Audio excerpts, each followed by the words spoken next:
Le grand JT de l'éducation vous est présenté par Microsoft.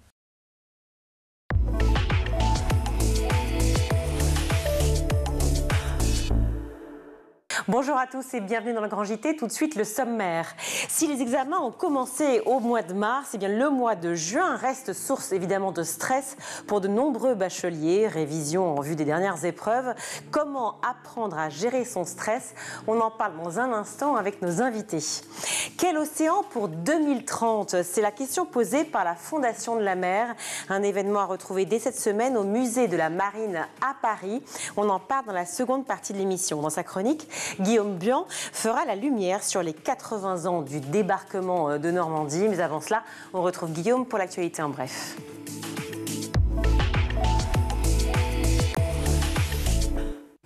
Bonsoir Guillaume. Bonsoir Virginie, bonsoir à tous. L'idée d'une pause numérique expérimentée dès la rentrée prochaine. C'est la ministre de l'Éducation, Nicole Belloubet, qui en avait donné notamment les contours début avril. Elle s'appuie sur les recommandations de l'ONU dans son rapport mondial de suivi de l'éducation 2023.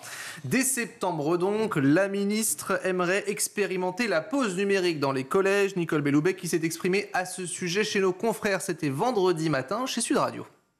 Écoutez, moi je voudrais qu'il y ait déjà au moins un collège par département et plus si c'est possible. Je pense évidemment que les portables au collège, c'est vraiment un drame. On voit bien ce que cela peut générer comme utilisation des réseaux sociaux, y compris dans le collège et pendant les cours. Cela suppose évidemment que nous soyons en capacité de trouver un lieu où les élèves peuvent soit déposer leur portable à l'entrée au collège, soit au contraire avoir des systèmes de blocage et de verrouillage. Alors rappelons que l'utilisation de smartphones est déjà interdite, notamment pour les élèves au collège, mais que cela ne les empêche pas de les avoir sur eux. C'est ce qu'avait notamment averti et déploré la ministre. Dernière ligne droite de la campagne électorale pour les européennes. Plusieurs candidats appellent à la mobilisation contre l'abstention des jeunes. Hier, la FAGE a organisé justement un festival pour appeler les jeunes à voter. Et le rendez-vous était donné place de la République à Paris par la Fédération des associations générales étudiantes, associée aussi à une quinzaine d'organisations syndicales. L'objectif étant de sensibiliser un plus grand nombre sur la nécessité de se mobiliser et d'aller, je cite, voter aux européennes, mais aussi faire comprendre la nécessité de savoir une Europe sans extrême droite. Selon une enquête Ipsos, d'ailleurs pour le Média Brut et France Info, il pourrait y avoir 58% d'abstention chez les moins de 30 ans. Alors pourquoi un tel événement? Écoutez la réponse de la présidente de la FAGE, Maëlle Nizan. C'était au micro de France Inter.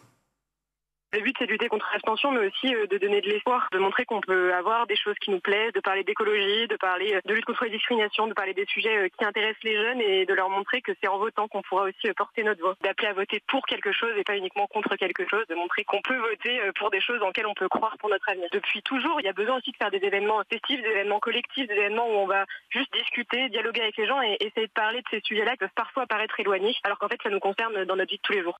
Alors les participants ont pu assister à des tables rondes, des conférences. Il y avait également, pour égayer un petit peu la soirée, plusieurs concerts jusqu'au bout de la nuit. Samedi, la sécurité routière a lancé une nouvelle campagne de sensibilisation au sujet, cette fois, de la ceinture de sécurité. Avec ce constat, 31% des enfants et adolescents entre 0 et 17 ans ont été tués donc sur la route en 2023. Ils n'avaient tout simplement pas leur ceinture de sécurité. Elle n'était pas attachée, notamment sur les petits trajets, les trajets du quotidien. Ce sont les derniers chiffres révélés par la déléguée interministérielle à la sécurité routière. Objectif de cette campagne, inciter les parents à attacher les enfants, les ados aussi en voiture et à vélo. Mais alors comment est-ce possible qu'en 2024 les enfants ne soient pas attachés? Explication de Anne Lavaux, elle est déléguée générale de l'association Prévention Routière, c'était ce week-end au micro d'RMC. On ne se rend pas forcément compte de l'intérêt de ce siège et pour beaucoup de parents, c'est plutôt considéré comme un mal nécessaire. 2/3 des enfants étaient mal ou pas attachés. Mal attachés, ça veut dire quoi? Ça veut dire que si vous emmenez vos enfants à l'école et que vous les laissez s'installer dans le réhausseur avec la doudoune et le cartable, et ben finalement, l'efficacité du système de retenue sera nulle. Et c'est souvent par négligence ou par ignorance du système de retenue des enfants et de la manière dont c'est efficace. À noter aussi qu'un conducteur qui ne respecte pas le port de la ceinture se verra retirer 1 point sur le permis. Si c'est son enfant qui n'est pas attaché, il y aura simplement une amende de 135 €. Et le réseau social TikTok dans le viseur de la Commission européenne. Avec cette question, est-ce que TikTok en fait assez pour protéger les mineurs? C'est ce que tente de répondre justement la Commission après l'ouverture de 2 enquêtes en février dernier. Suite à des manquements présumés, Bruxelles qui cherche à déterminer si le réseau social enfreint ou non le règlement européen sur les services numériques. Écoutez justement Thierry Breton, le commissaire européen, au micro de Sud Radio. Si nous l'avons ouverte et si nous la poursuivons actuellement, c'est parce que nous avons des indices extrêmement forts qu'elle ne respecte pas, dans certains aspects, la réglementation européenne. 2 types de sanctions. D'abord, des sanctions qui sont pécuniaires, très importantes, 6% du chiffre d'affaires mondial. Et si jamais c'est pas corrigé, interdiction qui peut être décidée par un juge, donc momentanément ou plus. Donc, je n'ai aucun doute que cette loi, elle sera respectée. Nous faisons un travail avec mes services extrêmement sérieux. Réponse attendue prochainement.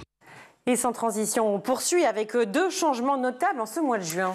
Tout d'abord, et ce depuis samedi, le dispositif lancé en 2022, Mon soutien psy évolue. Rappelons qu'il permet aux adultes et aux enfants de plus de 3 ans en souffrance psychique d'obtenir sur prescription médicale un remboursement des séances chez le psy. Alors depuis samedi, le plafond est passé de 30 à 50 €. Le nombre a également augmenté jusqu'à 12 séances par an contre 8 auparavant. Il est désormais possible aussi de consulter directement un psychologue conventionné sans avoir à passer chez son médecin. Autre changement, cette fois-ci concernant le sport. Oui, le pass sport est de retour à destination des 6-18 ans issus des familles bénéficiaires de l'allocation rentrée scolaire ou de celle de l'éducation, notamment à l'enfant handicapé. Les étudiants âgés de 28 ans ou plus qui possèdent là aussi une bourse peuvent en bénéficier. Il s'agit d'une aide de l'État de 50 € pour financer l'inscription dans un club de sport. Plus de 6,5 millions de jeunes sont concernés pour 85 000 clubs et salles de sport partenaires. Plus d'infos sur pass.sport.gouv.fr.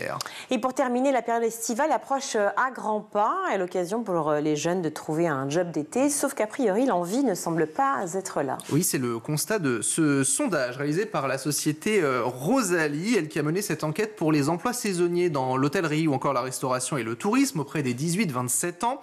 Plus d'1 jeune sur 2 n'a pas envie de travailler cet été. Pour 51% des travailleurs saisonniers, le montant de leur salaire n'est pas satisfaisant. Ils sont de plus nombreux d'ailleurs à vouloir profiter plus largement de leurs vacances et de ne pas travailler. L'un des premiers freins, c'est donc le salaire. Et puis notez que 59% des sondés attendent tout simplement la dernière minute avant de pouvoir trouver un travail. Merci beaucoup Guillaume. Dernière ligne droite avant les épreuves du baccalauréat pour les lycéens et évidemment la tension monte. Alors comment gérer au mieux son stress? Ne pas se laisser gagner par celui de sa famille ou de ne pas projeter sa propre peur des examens sur ses enfants. Eh bien nos invités sont là justement pour nous livrer leurs conseils. On en parle tout de suite avec eux.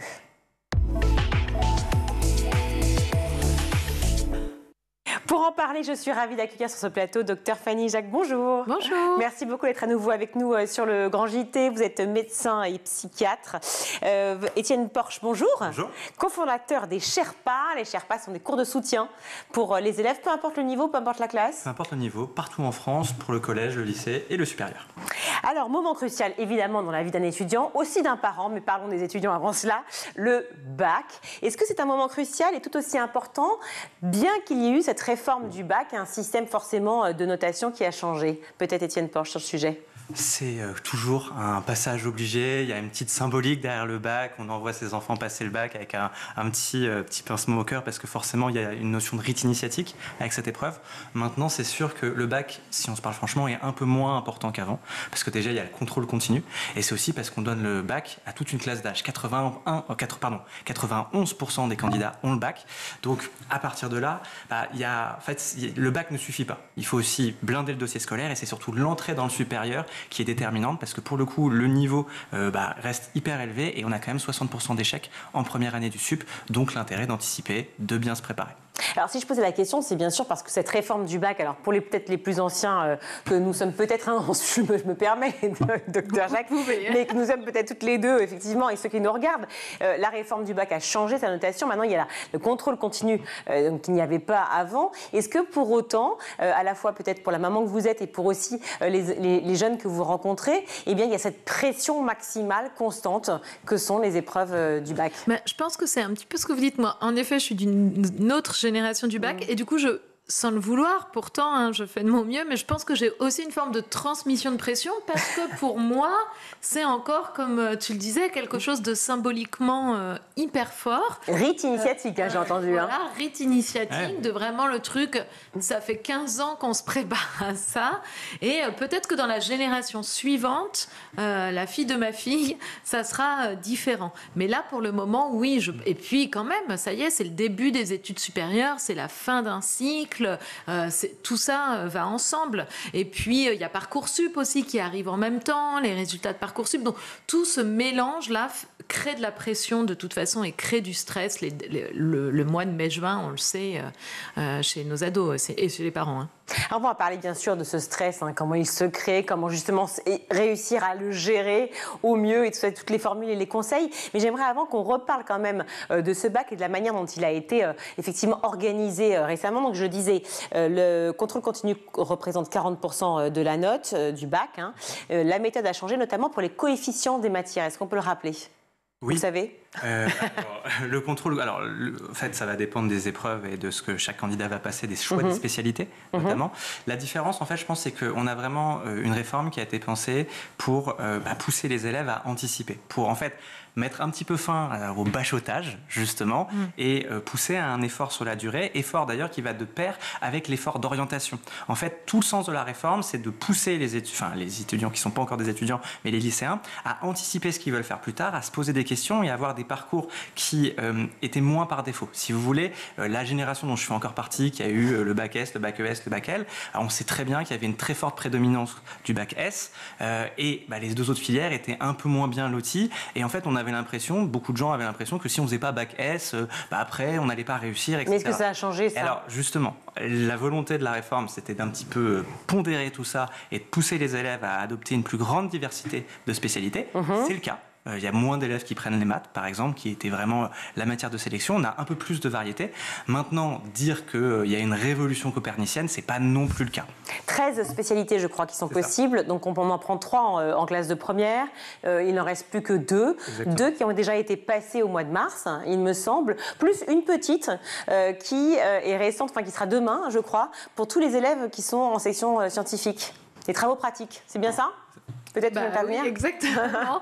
Je le sais, puis je rigole parce que ma fille en fait partie. En tout cas, voilà, elle passe ses spécialités, physique SVT, demain, travaux pratiques, c'est une petite partie de la note finale. Et ça déclenche quand même le mouvement, c'est l'ouverture, là. C'est l'ouverture du baccalauréat. Ça s'appelle, j'ai bien vérifié, l'ECE, l'évaluation des capacités expérimentales, donc, qui représente en fait 4 points de la note finale donc, sur 20. Donc effectivement, c'est pas total, mais ça reste quand même une épreuve demain très importante pour tous ceux qui ont choisi ces filières-là, on imagine pour tous ceux qui font médecine ou autre.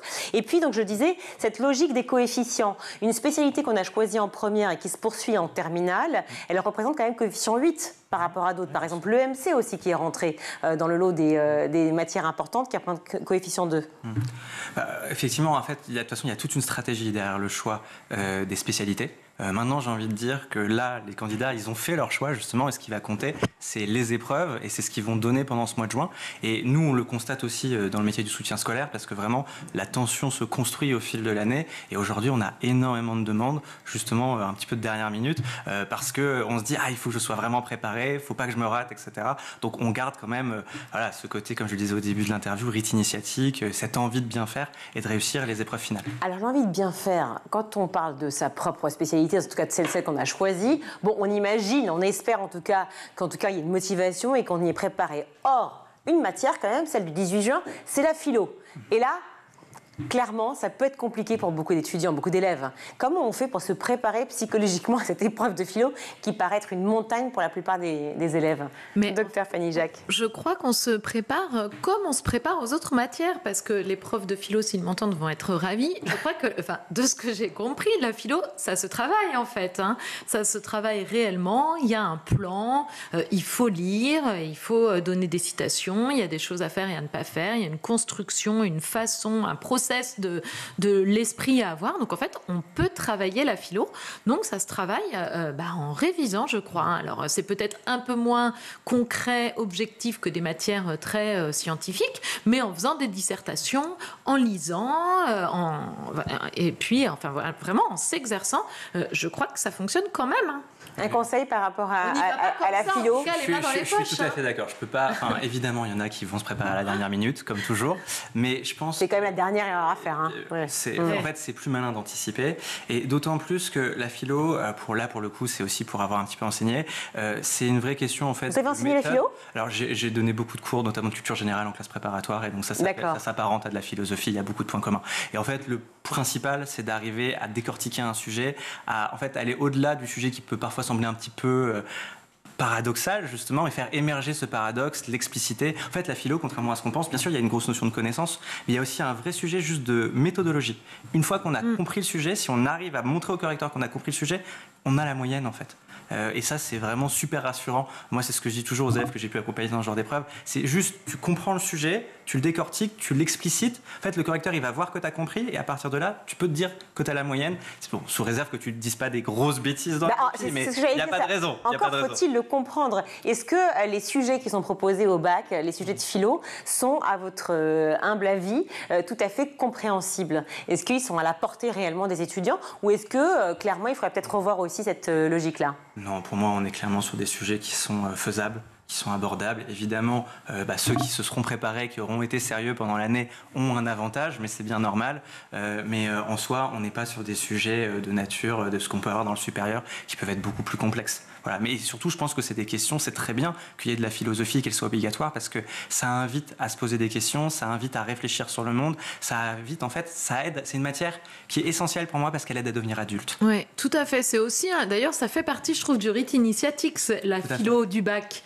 C'est un passage à la vie d'adulte, c'est une façon de prendre du recul, de se poser de vraies questions.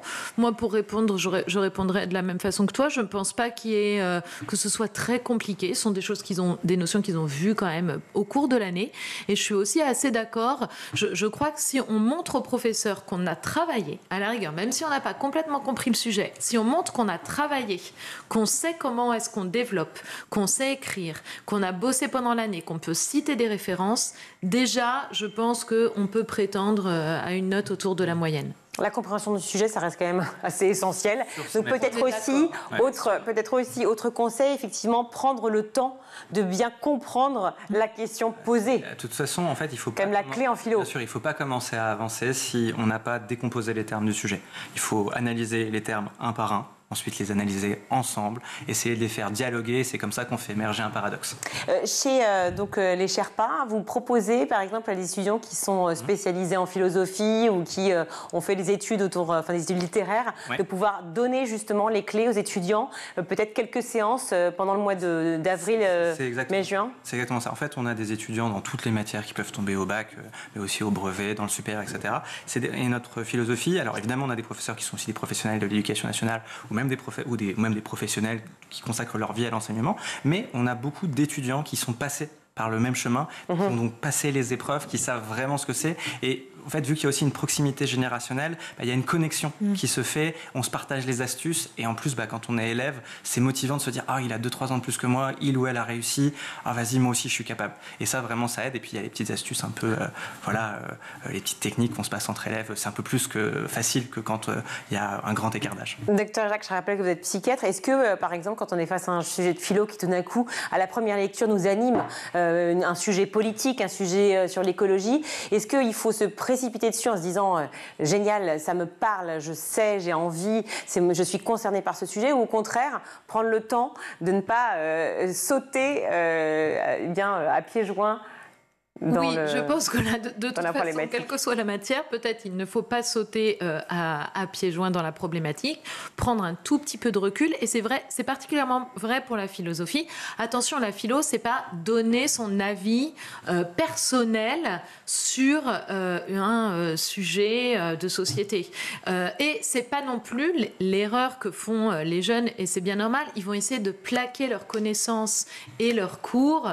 Il y a écrit travail dans la question question de philo, j'ai fait des trucs sur le travail dans mes cours, donc je vais plaquer tout ce que j'ai appris sur la notion de travail et je vais ressortir ça. Et c'est le stress qui fait ça aussi. Bien sûr, et ça c'est le stress qui fait ça, donc particulièrement en philo. On prend du recul, on se calme, on n'est pas là pour recracher le cours, on n'est pas là pour commencer à débattre personnellement d'un truc qui nous tiendrait à cœur. Donc on commence à noter sur son brouillon et on se met en fait à la place de l'examinateur. On lit les points forts et l'examinateur, qu'est-ce qu'il en penserait, qu'est-ce qu'il se dirait. Voilà, ça c'est hyper important de prendre ce recul-là afin de foncer tête baissée, surtout juste pour finir. En plus, il y a le temps quand même en philo. Normalement, il y a le temps pour avoir le recul. Là, on parle de la terminale, mais il y a aussi tous les élèves de première qui passent l'épreuve écrite de français, voilà, le 14 juin, puis l'épreuve orale plus tard. Pourquoi est-ce que, justement, tous ces examens et cette épreuve du bac, que ce soit le bac français ou le bac général ou terminal, sont à la fois source de stress et en même temps ce partage systématique avec les parents ont un poids terrible d'angoisse et d'image. Je pense que déjà, c'est, comme tu le disais, un peu un sujet de rite initiatique, mais aussi le côté où ça se cristallise avec Parcoursup. Et c'est vrai que pour la génération qui aujourd'hui est parent, le bac, quand eux l'ont passé, c'était extrêmement important pour entrer dans le supérieur. Aujourd'hui, je dirais que la pression, quand même, quand on interroge les élèves, je pense qu'elle est partagée entre le bac et Parcoursup. Et il y a pas mal de pression aussi sur Parcoursup, parce que forcément, ça décide en fait ce qui va être fait après dans le supérieur. Et derrière le bac, derrière Parcoursup, en fait, la question, c'est quelle étude je vais faire, et ensuite, quel métier je vais faire. Surtout que Parcoursup, beaucoup ont reçu une réponse ou qui était encore soit négative, soit surtout en attente. Donc ça veut dire qu'on est en attente de stress d'un côté et en attente de stress d'un autre côté. Il y en a aussi qui ont des réponses favorables dès maintenant et donc qui ont la chance de pouvoir passer le bac en sachant déjà qu'ils ont des options, bien sûr.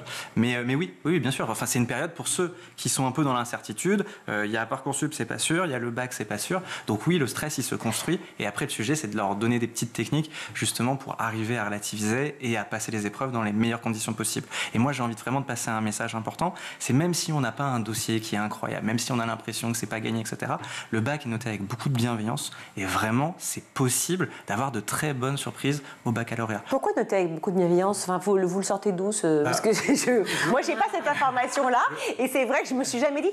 Non, mais ce que je veux dire, ça sous-entend qu'on aurait peut-être été plus laxiste sur les notes depuis quelques années. Ça sous-entend qu'on ait fait une réharmonisation, ce fameux mot qui ressort souvent. C'est évident que, aujourd'hui, on donne le bac, comme je le disais au début de l'interview, à 91% d'une classe d'âge. À l'époque de nos parents, les stats n'avaient rien à voir. Des grands-parents. Et des grands-parents encore. Et donc, ils avaient le diplôme du bac. Exactement. Et je pense qu'il y a une réalité qui est effectivement que le bac est plus facile aujourd'hui qu'avant. Donc c'est encore pire pour ceux qui le ratent. Encore plus source de stress. Il y en a beaucoup moins qui le ratent. Il y en a beaucoup moins qui le ratent. Biologiquement, ça veut dire quoi en fait le stress? Comment il se construit? Alors, là, vous avez 8 heures devant vous. Non. Non, alors, le stress, c'est vraiment... Il y a un peu de stress. On dit souvent le bon et le mauvais stress. C'est pas aussi caricatural. Mais en fait, le stress, quelques heures, quelques jours, quelques semaines avant une épreuve, ça va vous donner de l'adrénaline, qui est une hormone qui a plutôt tendance à améliorer les performances, quelles qu'elles soient. Donc, une bonne petite montée d'adrénaline avant un examen, c'est bien en fait. Ça met un petit coup de pied aux fesses et ça va plutôt améliorer les compétences. Sauf que si le stress devient chronique et si on décharge finalement de l'adrénaline un peu tout le temps, à un moment donné, les compétences, elles vont plafonner et puis on va se retrouver énervé, tendu, fatigué et là, plouf, les compétences, elles vont diminuer. C'est pour ça qu'il faut essayer de profiter de ce petit coup de stress aigu qui fait du bien et qui aide à se mettre au boulot, à mieux se concentrer, etc. Mais à faire attention à ce que ça dure pas trop parce que sinon, les compétences, elles baissent. Dans les conseils à donner, évidemment, des phases de révision, des pauses et peut-être privilégier le sport. Alors oui, avoir un rythme équilibré malgré tout, c'est important, avec du sport, en mangeant, en dormant aussi. C'est important aussi qu'ils se reposent régulièrement et le sommeil va être primordial pendant ce mois de juin pour tous les candidats qui vont passer les épreuves. Mais après, je dirais, en fait, la meilleure façon de réduire le stress, c'est évidemment d'anticiper.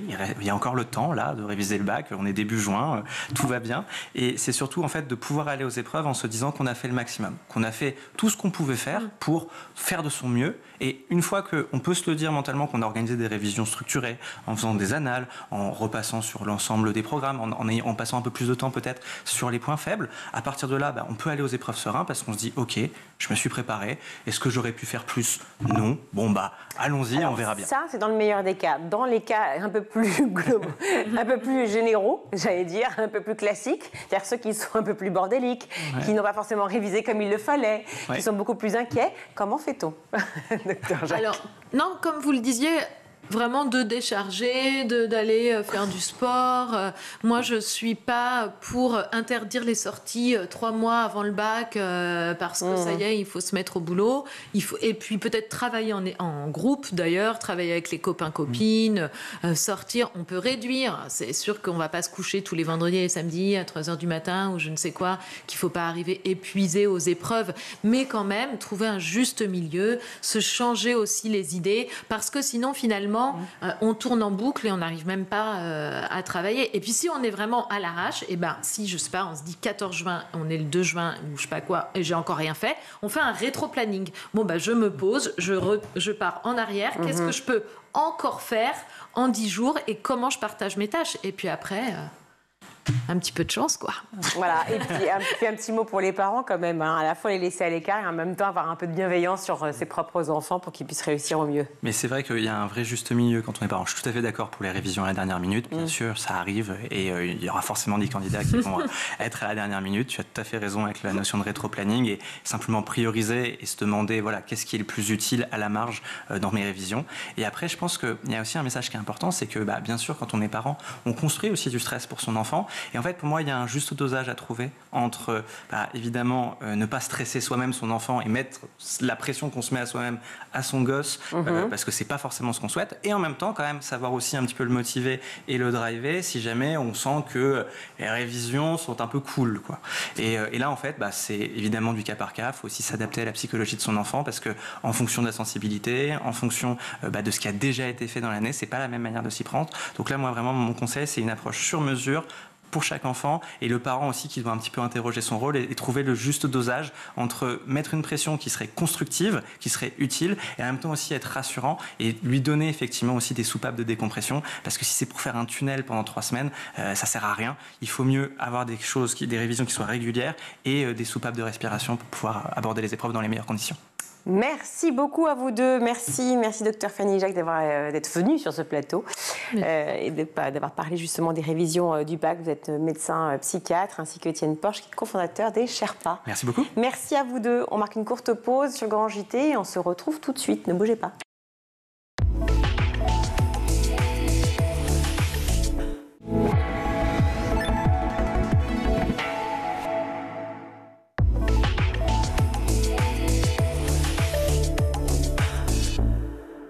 De retour dans le Grand JT d'éducation, je suis ravie d'accueillir Axelle Baussan. Bonjour. Bonjour. Merci beaucoup d'être avec nous. Vous êtes responsable communication et pédagogie pour la Fondation de la Mer. Alors du 5 au 10 juin 2024, au Musée national de la Marine à Paris, se tiendra l'exposition des œuvres lauréates du premier concours d'illustration Jeunes Talents. Quel océan pour 2030 ? C'est organisé par la Fondation de la Mer, justement, le Musée national de la Marine et aussi la Fondation de l'entreprise Glénat.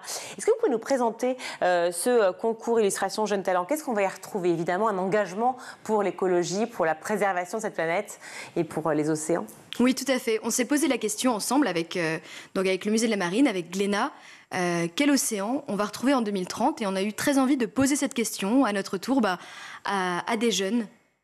Donc on a choisi un panel entre 18 et 26 ans et on leur a demandé de faire une œuvre qui répondait à cette question. Et vraiment notre but, c'était que le tableau que les gens regardent puisse provoquer un appel à l'action, puisse provoquer vraiment une réaction qui nous donne envie de nous engager.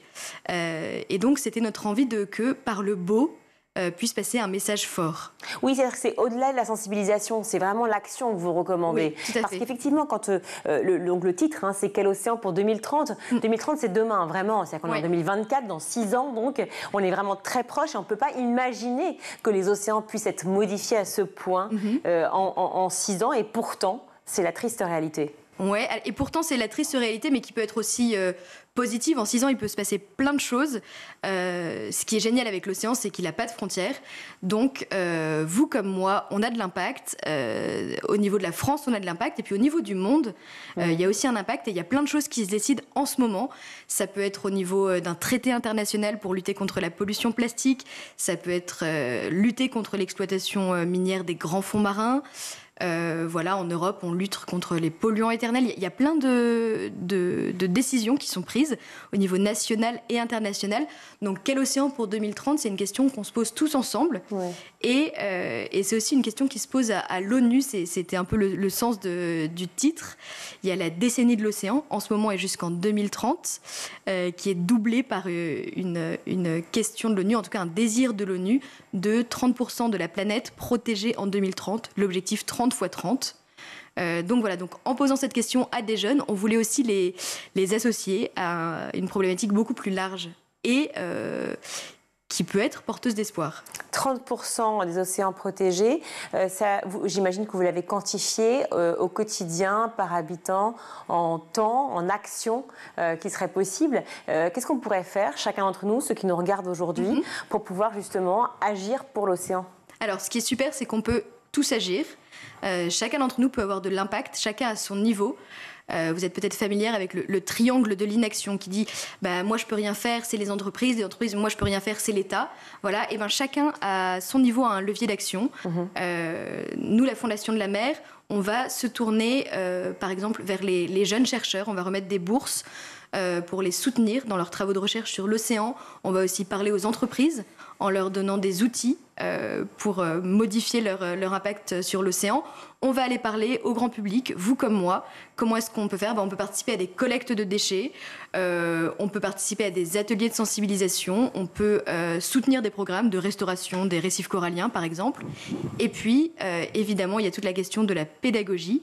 De faire entrer un petit peu d'eau salée dans les programmes scolaires. Donc voilà, donc la Fondation de la Mer a choisi de s'adresser à ce large panel des différentes composantes de la société. Oui, ne pas seulement étudier effectivement les océans en géographie quand on est en quatrième, mais pouvoir prolonger effectivement le débat un peu plus loin. Vous parlez des actions justement que vous mettez en place à la Fondation de la Mer. Ces actions-là, vous parliez à l'instant de la pollution plastique par exemple. Il y en a évidemment des centaines d'exemples. Lutter justement contre la pollution plastique au quotidien. Vous proposez, c'est-à-dire sur votre site, la Fondation de la Mer, des actions qui peuvent être individuelles, mais dans un cadre collectif, pour justement lutter pour ça. Nous avons un programme qui s'appelle Un geste pour la mer. Avec Un geste pour la mer, vous pouvez rejoindre des collectes de déchets partout autour de vous, pas seulement sur le littoral. Donc il y a une carte, c'est très simple, vous allez voir la carte de nos actions. Cette carte, elle vous propose des collectes de déchets. Vous regardez où vous êtes en France, autour de vous, il va y avoir des collectes de déchets et vous pouvez rejoindre cette collecte. C'est très simple et en même temps efficace. Revenons sur le concours, alors justement, donc, qui est à la fois organisé par la Fondation de la Mer, le Musée national de la Marine à Paris et la Fondation d'entreprise Glénat. Quels étaient les critères pour présenter un projet ? Alors, il y avait un critère de 18 à 26 ans, un premier critère d'âge. Ensuite, on avait envie que ce soit des jeunes qui nous présentent quelque chose d'impactant, donc qui fassent réagir. Et on avait enfin un critère de médium, donc c'était soit du numérique, soit une réalisation à la main. Donc on a eu une quarantaine de propositions. C'est la première année que ce concours a lieu. Donc l'année prochaine, on en aura encore plus. L'année d'après, encore plus. Ça va se multiplier. Et on a choisi cette année 3 lauréates, 3 femmes, donc très talentueuses, qui vont être exposées pendant 5 jours au Musée de la Marine. Ce qui, pour des jeunes artistes, est quand même une belle opportunité. Bien sûr, qui composait le jury ? Alors le jury était composé de personnalités des 3 institutions, Fondation de la Mer, Glénat et puis le Musée de la Marine. Et puis chacun d'entre nous avions... Un navigateur aussi, je crois, Fabrice Amadeo. Fabrice Amadeo, donc un navigateur. Chacun d'entre nous, on avait ramené quelqu'un qui représentait un petit peu la diversité du monde de la mer. Donc on avait un auteur-illustrateur de bande dessinée, François Ravard, Fabrice Amadeo, qui est un navigateur qui est aussi très engagé dans la lutte contre la pollution plastique notamment. Et puis Nicolas Vial, qui est un peintre et un peintre officiel de la marine. Donc voilà, une diversité dans les membres du jury. Alors, au-delà de l'exposition, qui effectivement est absolument géniale au musée de la Marine, du 5 au 10 juin, il y a aussi d'autres récompenses pour les gagnants ? Oui, tout à fait. On les récompense aussi de façon financière. Voilà, on salue leur investissement par un prix qui va être remis le 6 juin lors d'un vernissage un peu plus officiel à nos 3 lauréates. Ah d'accord, alors donc plusieurs prix pour, j'imagine, qui sont déjà imaginés et pensés pour ces lauréats, trois prix, et l'envie de s'engager peut-être un peu plus, parce qu'une fois qu'on participe effectivement à ce concours, on travaille à la fois avec le musée de la Marine, la Fondation de la Mer, et bien on a envie de prolonger ce moment. Comment ? Alors, on y a réfléchi et on s'est dit, alors ces œuvres, très bien, elles vont être exposées, les gens vont pouvoir les voir, donc c'est déjà une très bonne chose. Donc on va sensibiliser un public large. Et nous, ensemble, tous les 3, on a réfléchi, on s'est dit, on voudrait pouvoir ensuite se servir de ces œuvres pour faire une communication plus large. Du coup, on a passé un accord avec ces 3 lauréates, qui est que leurs œuvres, on peut, nous, par exemple, Fondation de la Mer, s'en servir dans des communications futures, donc faire vivre leurs œuvres pour sensibiliser de façon plus large sur les réseaux sociaux, pour une campagne de publicité, pour parler de pédagogie. Enfin voilà, on va imaginer plein de choses avec ces beaux tableaux. Quelles sont les ressources que vous recommandez à la fois aux jeunes et aussi aux parents pour pouvoir mieux comprendre les enjeux de la biodiversité, de la protection des océans, du gaspillage, et de cette lutte ? Ah ouais, c'est une grande question. Je ne sais pas si je vais avoir une réponse précise à vous apporter. Moi, je dirais que la porte d'entrée pour s'intéresser à l'océan, c'est l'émerveillement. Donc, c'est d'aller choisir des choses qui sont belles. Donc, de rentrer par un documentaire, Les Gardiennes de la planète, qui va parler par exemple des baleines, de rentrer par un livre. Voilà, en fait, l'océan, aujourd'hui, c'est encore l'espace le moins exploré.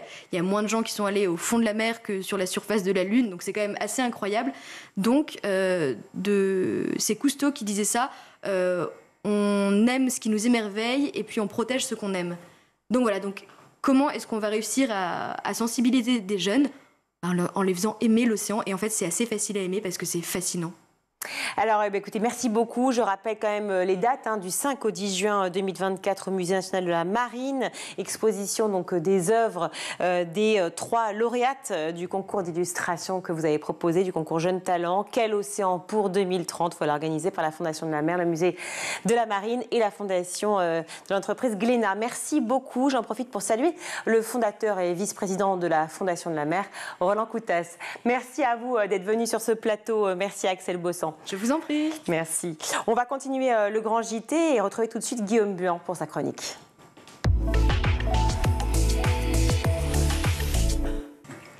Aujourd'hui, Guillaume, vous allez faire la lumière sur un événement historique, événement que l'on célèbre ce jeudi, les 80 ans du débarquement.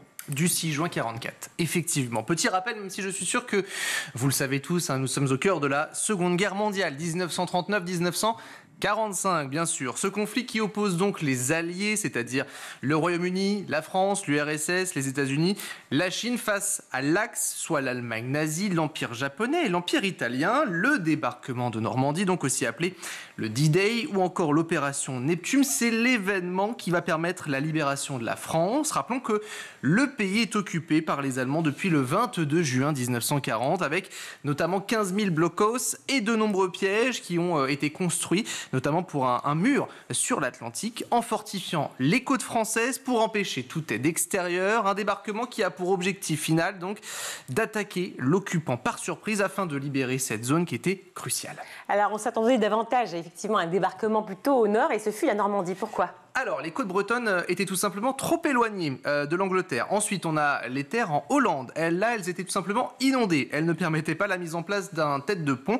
Comme on disait à l'époque, les courants de côte belge étaient là aussi extrêmement forts et trop dangereux. Et surtout, les Allemands attendaient tout simplement les Alliés dans le Pas-de-Calais, puisqu'il y a ce bras de mer qui est plus proche entre l'Angleterre et la France. Mais les plages normandes ont donc été choisies car elles sont faites en sable. Il y a du sable et quelques galets. Les soldats pouvaient ainsi plus facilement s'y entraîner. La Normandie est l'endroit d'ailleurs où les Allemands attendaient le moins la tentative de débarquement des Alliés, d'où cette sélection. Alors une fois que le choix a été fait, place à l'opération Overlord, dont le but était donc d'ouvrir un nouveau front à l'ouest via le parachutage de plusieurs combattants. Et donc au petit matin de ce 6 juin 1944, les forces alliées ont donc débarqué en masse sur 5 plages de Normandie entre Cherbourg et Le Havre. Les plages sont donc conquises, c'est une opération réussie. Eh bien oui, on parle de Utah Beach, Omaha Beach, est-ce qu'on peut rappeler ces plages du débarquement? Et on a même une carte, je vous propose de la regarder, cette carte elle résume justement très bien la situation de l'époque. Vous voyez aussi plusieurs drapeaux, on va les détailler ensemble. On a notamment Utah Beach, effectivement à 6h30 du matin, à l'ouest entre Sainte-Marie-du-Mont et Kidéville, où l'objectif était de gagner rapidement le port de Cherbourg. Omaha Beach, là aussi dite la sanglante en raison du nombre de pertes américaines qui comprend la commune de Colville, de Saint-Laurent-sur-Mer et de Viéville-sur-Mer. On a également Gold Beach, là c'est les Britanniques qui ont débarqué sur cette plage à proximité d'Arromanches. Et puis on a Juno Beach, c'est la plage d'ancrage pour les jeunes Canadiens, 14 000 malgré tout, dont la moitié va périr sous la défense allemande. Et puis on a la dernière sur le flanc est cette fois-ci, c'est Sword Beach qui permet de libérer là immédiatement Ouistreham. On rappelle qui était envoyé sur le front à cette époque. Les hommes, beaucoup d'hommes, 156 000 hommes, des Américains, des Canadiens, des Britanniques, des Français, un peu plus de 3 000 Français, 200 000 véhicules également, environ 10 000 avions. Par la mer, c'est quand même 133 000 hommes qui débarquent le jour J, et puis par les airs, 23 000. De l'autre côté, côté allemand, là on a 150 000 hommes et l'aviation civile qui comporte moins de 500 appareils. Alors, 156 000 hommes, vous avez dit au départ, effectivement envoyés, avec combien de victimes in fine, on peut les compter? Alors, selon le mémorial de Caen, le débarquement de Normandie comptabilise 10 470 tués, blessés, portés disparus.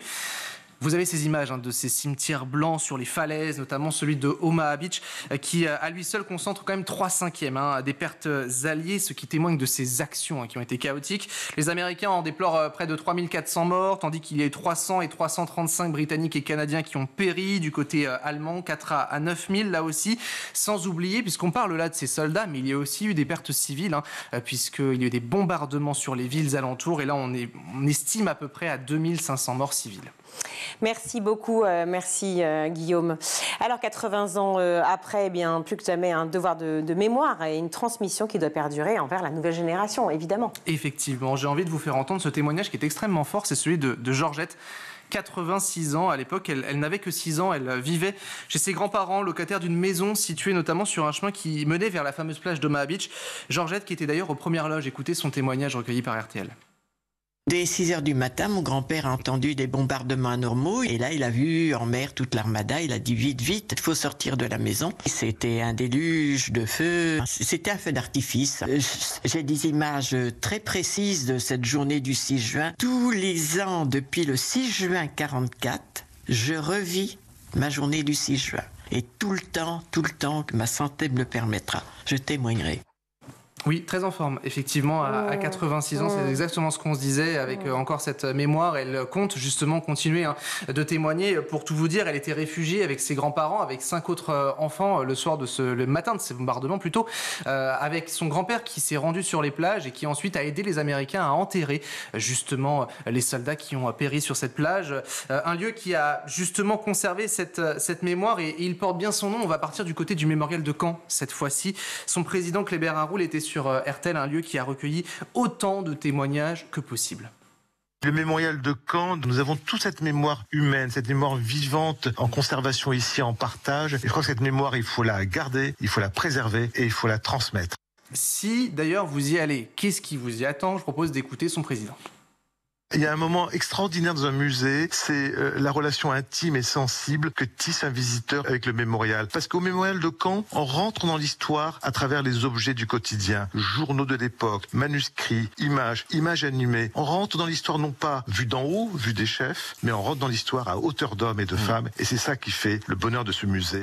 Et d'ailleurs, à cette occasion, il y aura aussi d'autres commémorations, c'est-à-dire que le musée a décidé de mettre à l'honneur les soldats américains, tous ces GI, comme on les appelait également à l'époque, donc mémoire de leur culture, de savoir ce qu'ils ont vécu dès donc 19 jusqu'à 44. C'est vraiment un bel endroit, on vous le conseille, ce mémorial de Caen. Et puis également un peu de culture aussi. Le cinéma était à l'honneur et a mis plusieurs films. On pense notamment à ce film « Il faut sauver le soldat Ryan » qui sera dans les salles d'ailleurs ce 6 juin à l'occasion de ce 80e anniversaire. C'est un film signé Steven Spielberg tout de même. Vous pouvez aller voir aussi Le jour le plus long, sorti en 1962, ou encore plus récemment de Christopher Nolan, c'est Dunkerque. Ces 3 films qui relatent justement l'histoire de ce débarquement. Le mémorial de Caen, vraiment, on insiste, c'est exceptionnel. On y passe plusieurs heures d'ailleurs et on ne les voit pas passer ces heures tellement on est pris à la fois dans le récit, dans l'histoire. Et voilà, c'est un moment à ne pas rater. Donc vraiment, on vous le conseille grandement. Merci beaucoup Guillaume, merci. Tout de suite, je vous laisse découvrir l'invité de la semaine de Malika Ménard dans Souvenirs d'écoliers. Bonjour à tous et bienvenue dans Souvenirs d'écoliers. Chaque semaine, je reçois une personnalité qui se confie sur son enfance et sa scolarité. Et avec moi cette semaine, Gwendal Marimoutou. Bonjour Gwendal. Salut Malika. Alors, t'es chanteur. Oui. La France entière t'a découvert dans The Voice en 2014. Ça y est, ça y est, déjà 10 ans. T'étais dans l'équipe de Garou. Et depuis, t'as fait ton petit bonhomme de chemin. T'as intégré notamment la troupe du spectacle Résiste. Ouais. France Gall. Ouais, créé par France Gall. Tu as tenu le rôle de Simba dans la comédie musicale Le Roi Lion. Un spectacle que tu avais déjà intégré quand tu avais 12 ans. Ouais, il y a 17 ans. C'était comment déjà de te retrouver tant d'années après? C'est cool d'avoir fait les deux, quoi, d'avoir pu avoir l'aspect Simba enfant et de continuer après, 15 ans plus tard, adulte. Tu es aussi acteur? Ouais, exactement. Tu as joué dans la série Sam sur TF1. Ouais, ouais. T'es animateur aussi? Ouais, comme toi, ma belle. Sur Gulli. Sur Gulli, ouais, les enfants. Et t'as vraiment pas le temps de t'ennuyer parce que là, tu vas être dans un nouveau spectacle qui part en tournée, qui s'appelle Comédie Musicale. Alors, qu'est-ce que c'est que ce dernier projet? Les comédies musicales, le concert, en fait, c'est un projet d'amis où vraiment on s'est appelé en fait, pendant le confinement. Quand on était considéré comme pas essentiel, on s'est dit, entre gens pas essentiels, venez, on essaye de monter un truc pour essayer de divertir les gens en fait, et de leur faire oublier un peu le quotidien. Et du coup, c'est les stars de comédie musicale, Hélène Ségara, Notre-Dame de Paris. Hélène Ségara, c'était ton amie? Ouais, carrément. Ma petite Hélène, que j'adore. Damien Sargue, Cécilia Carade, Roméo et Juliette, Merwan Rim, des 10 commandements du Roi Soleil, Ginny Lynn, Priscilla Betty, Alexis Loison, enfin, voilà, toutes les personnes emblématiques des comédies musicales. On reprend les titres qui nous ont fait connaître et des kiffs internationaux. Donc c'est une soirée karaoké de 2h30. Vraiment, tout le monde peut chanter. Pour tous ceux qui aiment la chanson française, quoi. Absolument, et international, ouais. Et là, vous partez en tournée? On part en tournée là de plus gros théâtres mai-juin et une tournée des Zéniths en novembre et décembre. Et après, à la fin, on te retrouve à Paris en décembre. Oui, absolument, le 9 décembre à Mogador, retour à la Meze. Voilà, mais t'es tout le temps en mouvement, toi, tu t'arrêtes jamais. Ah ouais, j'adore. T'aimes pas les moments de calme et... Non, pas trop, puis surtout, je suis tellement chanceux. Tellement chanceux de faire ce que j'aime. Moi, j'ai pas l'impression de travailler, hein. C'est beaucoup de travail. Mais se lever le matin. Parce que dans le spectacle comédie musicale, tu n'es pas que sur scène, tu fais aussi l'ADA. C'est vrai, ouais. Je m'occupe aussi de la direction artistique. Une autre casquette. C'est passionnant, vraiment, c'est passionnant. On va arrêter de se projeter dans le futur, on va faire un petit flashback. Allez. Déjà, où est-ce que tu as grandi? J'ai grandi à Paris, toujours. T'es un pur Parisien alors? Pur Parisien, parigot, tête de veau. Mais t'es gentil pour un Parisien. Bah oui, parce que je suis breton quand même, dans l'âme. Voilà. Et martiniquais, mais donc voilà, Gwendal c'est breton. J'ai été très souvent en Bretagne. Donc ma mère refusait évidemment tout ce qui est Finistère. D'accord. Carhaix, Morlaix, Carantec. Et ma grand-mère habite à Rennes maintenant. Et donc quand même, non, j'ai toujours été... ras des villes, ras des champs quand même. Toutes mes vacances, j'étais passé en Bretagne dans des bleds toujours plus paumés les uns que les autres. Ton enfance à Paris, c'était comment? Moi, j'ai toujours aimé les grandes villes. Paris, en plus, moi, j'habitais sur un bateau. Ah bon? Voilà, sur la Seine. Mais non. Donc, ouais, en enfance, c'est dans une péniche? Ouais, péniche. Et vous étiez combien dedans? Il y avait ma mère, ma soeur, mon père. Au début, c'était atypique, quoi. Donc, oui, c'était clairement atypique. Tu devais pas être... Enfin, quand tu allais à l'école, tu devais être le seul à être... j'étais le seul, voilà. Elle était où, la péniche? Elle était à Marais, à côté du Wanderlust, l'Institut de la mode et du design, à Austerlitz. Et j'allais dans une école dans le 5e. Et toute ton enfance, vous êtes resté sur la péniche? Toute mon enfance, je suis resté sur la péniche jusqu'à mes 25 ans. Mais non. Ouais, donc enfance un peu atypique forcément, parce que, c'est pas comme tout le monde. Comment tu t'es dit, toi, après, je vais vivre dans un appartement? C'était très bizarre au début, vraiment, parce que j'avais pas de goût. C'est-à-dire quand je suis arrivé chez l'agence immobilière, parce qu'à un moment donné, voilà, il faut partir. Et tu t'es pas dit, moi aussi, je voudrais vivre dans une autre péniche? Si, mais c'est quand même, c'est dur, là. La péniche, c'est bien, mais quand il y a les crues, on lui a parlé à notre bateau. Hein. Vraiment, il y a des fois où on était en mode, je t'en supplie, tiens, la passerelle, le truc, le verglas, l'eau qui gèle l'hiver. C'est un bonheur l'été. L'hiver, t'as envie de vendre. C'est vrai? Oui. T'avais froid? T'as froid, t'as peur toujours, parce que à chaque fois que je rentre sur le bateau, moi, on peut mourir en fait, tu vois. Attends, mais t'allais te coucher en te disant que tu pouvais mourir? Bah non, pas me coucher, mais c'est-à-dire que, tu sais, moi je suis arrivé sur le bateau, j'avais 2 ans, mais c'était ma mère, elle a passé des nuits entières à dire, mais si mon enfant sort et tout, machin, enfin, c'est tout risque, quoi, mais c'était merveilleux. C'était leur choix de vie à eux. Absolument. Non, mais j'adore. C'était une maison en plein Paris, ce qui est quand même incroyable. Non, je m'attendais pas. Mais à l'époque, personne ne voulait habiter sur les bateaux. Donc c'est pour ça aussi. Parce que maintenant, on entend de plus en plus de monde. Maintenant, c'est devenu un luxe. D'avoir fait toute ton enfance sur un bateau, c'est assez exceptionnel. Donc du coup, t'as une sœur? Ouais, j'ai une grande sœur et une petite sœur. Ah oui? Ouais. Donc toi, t'es au milieu? Au milieu. T'as été chouchouté? Pas tellement, parce que j'étais le seul mec, par contre, de la famille. On te donnait des responsabilités? Donc, ouais, pas forcément chouchouté, mais voilà, élevé avec énormément d'amour et de bienveillance, ça c'est sûr. Tout le monde était complice? Tout le monde était complice. Ah ouais, il fallait, hein. Tu sais, quand on avait l'eau qui gèle ou fallait s'entraider. On vous sollicitait pour mettre la main à la pâte? Oui. Pour aider? Ah bah oui. Qu'est-ce que tu fais quand il y a l'eau qui gèle? Ah bah quand il y a l'eau qui gèle, t'es là, tu te relais avec la bouilloire pour aller rajouter de l'eau dans la baignoire de ta petite sœur, tu vois, parce qu'elle en a marre. Tu vas demander chez le voisin, mais on se rend pas compte, mais quand on n'a pas d'eau, ah non, si, c'est pour ça que je te questionne. Tu peux pas cuisiner, tu peux pas te laver, tu peux pas... Tu vois, donc des voisins sympas, resserrer les amarres, mettre du gros sel sur le plat-bord pour pas qu'on tombe. Attention. Et aujourd'hui, vous êtes encore complices? Ah ouais, plus que jamais. Avec ma petite sœur, ça a été tendu. On a 4 ans d'écart. Donc c'est toujours la phase où elle est enfant, moi je suis pré-ado, je suis ado, elle est pré-ado, je suis adulte, elle est encore ado, en crise d'adolescence. Donc ça a mis du temps, ça a mis 20 ans. Ah oui, quand même. Tu vois. Mais maintenant, c'est même plus compliqué. Bah, c'est ma sœur, quoi, évidemment. C'est déjà la fin de ce numéro. On se retrouve demain, toujours en compagnie de Gwendal Marimoutou, pour la suite de Souvenirs d'écolier. Merci Malika et à demain. Tout de suite, on retrouve le meilleur de School TV avec le Zap.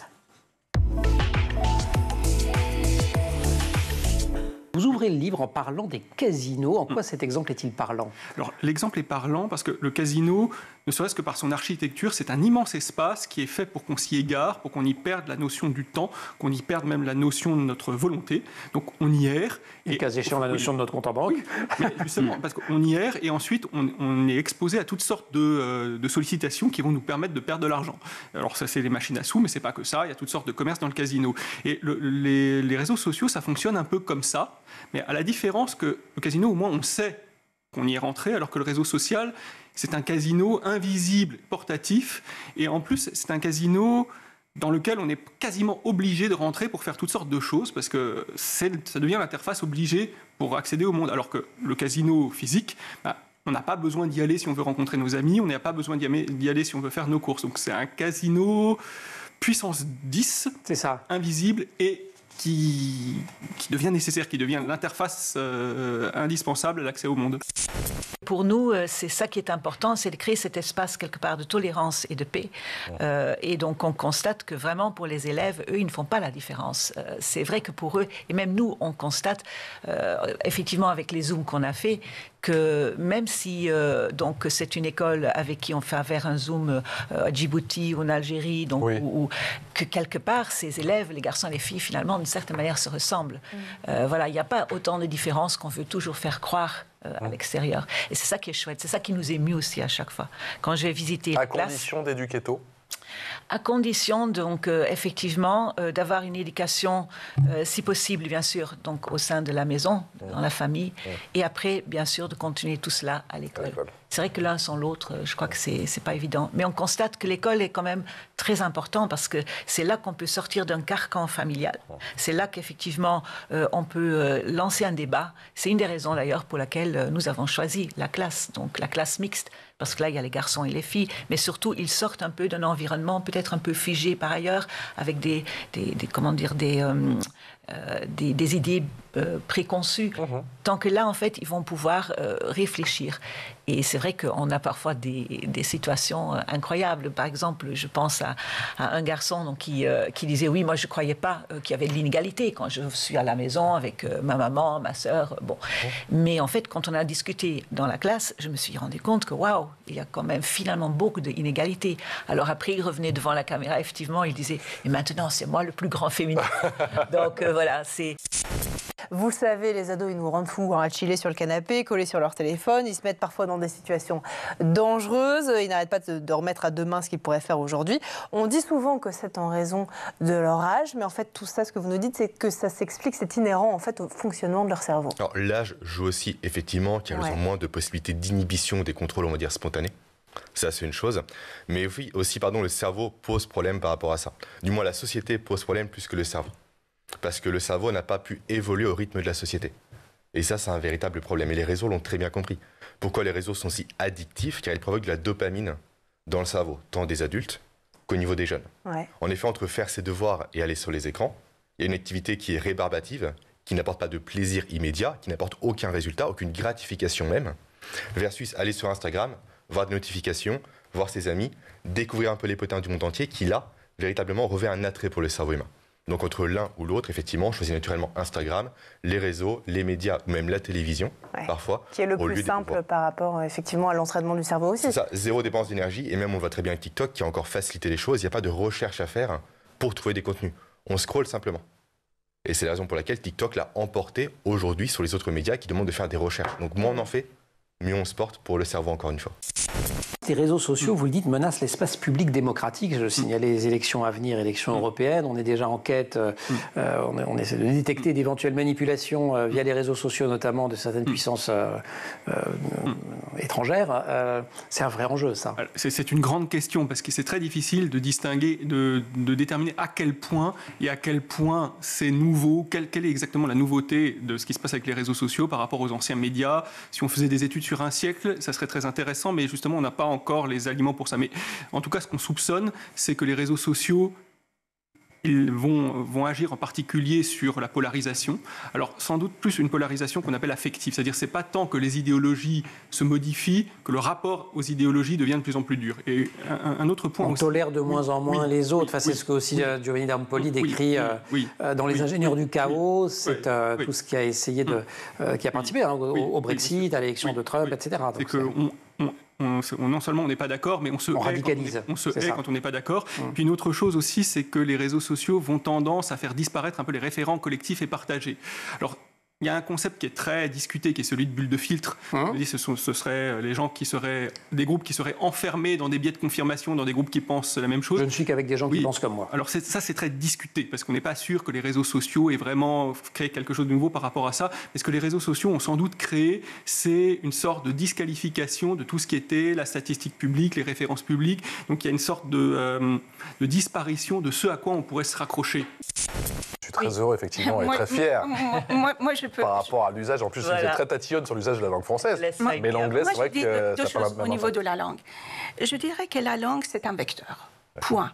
Vous ne pensez pas que dans des petits pays comme Guinée, les enfants ne parlent pas anglais non plus. Vous voyez, l'objectif, ce n'est pas seulement le vecteur. Le vecteur, c'est le vecteur de communication.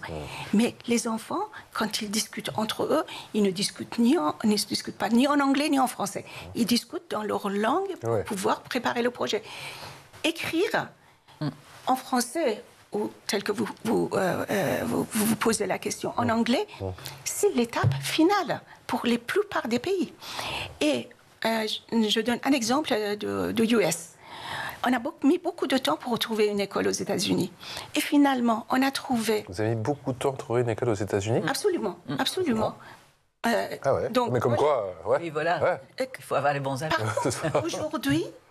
Aujourd'hui, la classe aux États-Unis, c'est une classe organisée par l'ambassade de France à New York et qui met l'ensemble des enfants des pays émigrants, francophones, qui sont venus ici et que les parents et eux-mêmes, ils voudront continuer l'apprentissage du français. C'est magnifique.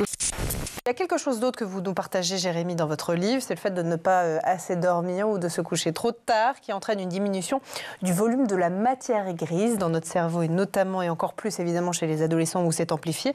Voilà en tout cas les conclusions aussi des chercheurs de l'INSERV, de l'unité 1000, neuroimagerie et psychiatrie, qui ont étudié le cerveau et les habitudes de sommeil de 177 élèves de 14 ans.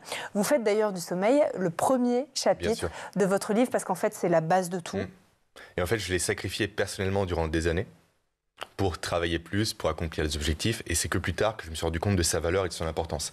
Sans compter le fait que mon premier fils n'a pas dormi durant 2 ans, ce qui forcément également accentue le problème. Bien sûr. Mais effectivement, sans sommeil, on est vraiment réduit à une portion de ses capacités. Tant chez l'adulte, que chez l'enfant.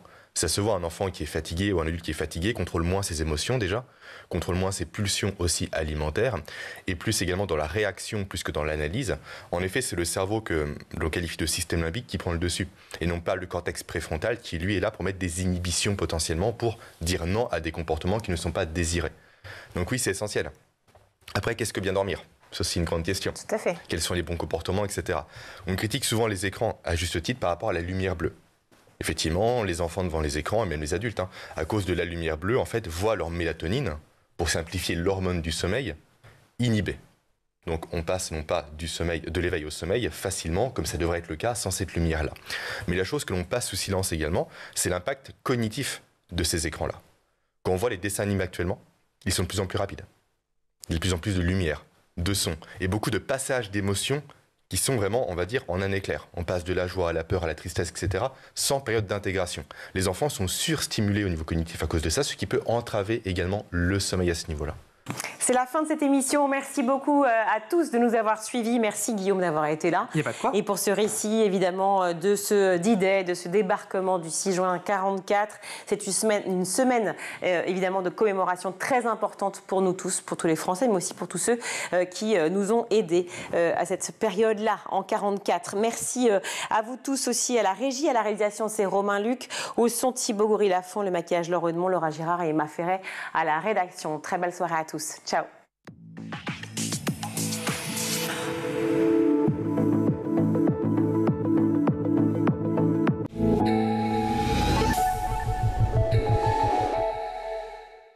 Vous avez regardé le Grand JT de l'éducation avec